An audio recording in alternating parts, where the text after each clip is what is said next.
نبی اکرم صلی اللہ علیہ وسلم کیا فرماتے ہیں، بخاری کی روایت ہے، جب تم میں سے کوئی شخص نماز میں کھڑا ہوتا ہے تو وہ اپنے سامنے نہ تھوکے، کیونکہ وہ اللہ سے بات کر رہا ہے، ٹھیک ہے، کیونکہ وہ اللہ تعالیٰ سے سرگوشی کر رہا ہے، بات کر رہا ہے۔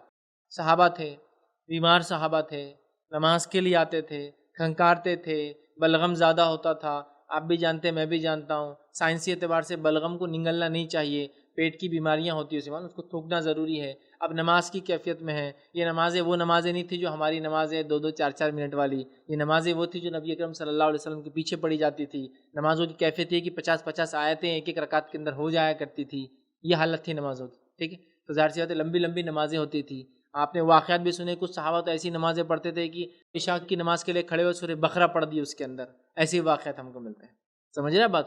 تو وہ لوگ تھے، ویسی نمازیں کیفیت تھی، تو آدمی نگل تو نہیں سکتا ہے، ٹھیک ہے، تو وہ کیا کرتے، تھوک دیتے تھے۔ دیکھیے نماز میں ضرورت کے کاموں میں سے یہ بھی ایک کام ہے کہ انسان کو بلغم آ جائے وہ تھوک سکتا ہے، تو صحابہ سامنے کی جانب تھوک دے رہے تھے، اور یہ مسجد نبوی میں کوئی خالی میٹس وغیرہ نہیں تھے، یہ سب ریت تھی، مٹی تھی۔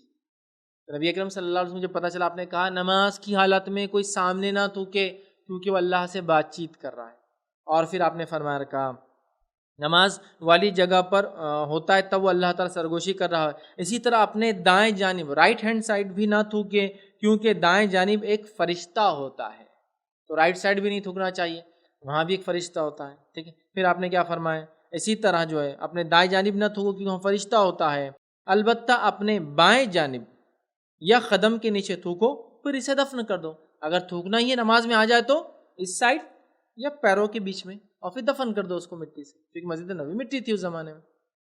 اب آج کے زمانے میں کہوں گا میٹس وغیرہ خالی نہیں ہوتی ہے تو ہینکرچیف میں تھوک دو، رکھ لو اس کو اندر، ٹیشو پیپر پہ تھوک دو، رکھ لو اس کو جیب کے اندر، یا اپنے کپڑے پہ تھوک لو یا جیب میں، کوئی اس میں مسئلہ نہیں۔ ایک روایت میں یہ بھی اللہ کے رسول نے بیان کیا، نماز میں تم اگر کسی کو بلغم آ جائے تو بیچ میں تھوکے یا پھر اپنے کپڑے پہ تھوکے اور اسے مل لیں، یہ کرنا ہے، ٹھیک ہے، لیکن دائیں جانب نہیں، رائٹ ہینڈ سائڈ کی طرف نہیں تھوکنا نماز میں۔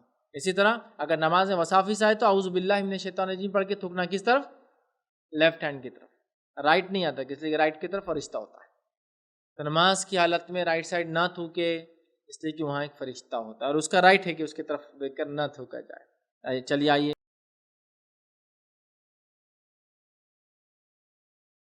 السلام علیکم، آپ بھی ہمارے اس کام میں تعاون کریں اپنی زکات و صدقات کے ذریعے۔ ڈونیشن ڈیٹیلز کے لیے ڈونیٹ پر کلک کریں۔ اگر آپ کو ہمارے ویڈیوز پسند آئے ہیں تو اسے شیئر کریں اور سب کے حقدار بنیں۔ روزانہ ہمارے ویڈیوز کو پانے کے لیے ہمارے یوٹیوب چینل کو سبسکرائب کریں اور بیل آئکن دبائیں۔ ہم سے دیگر سوشل میڈیا پر جڑنے کے لیے ویڈیو میں دیے گئے آئی ڈی کو سرچ کریں۔ جزاک اللہ۔